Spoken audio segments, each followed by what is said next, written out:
Kwa wale ambao hamuijui Mbeya jamani, hii ndo Mbeya kama mnavyoweza kuona mchana. Yani hilo ndio jiji ambalo limechangamka na ndio jiji ambalo limepewa magorofa kede kama unavyoweza kuona guys, hii ndo Mbeya.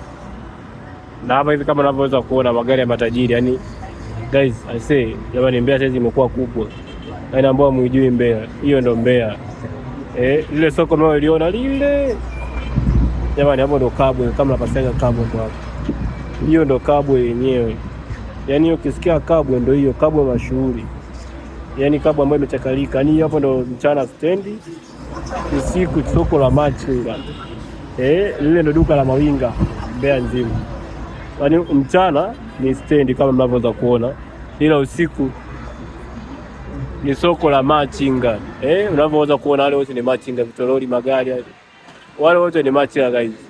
Watu wanafanya biashara huko, watu wanawekeza pesa. Watu wanawekeza pesa guys, yani sio mchezo. Umeona?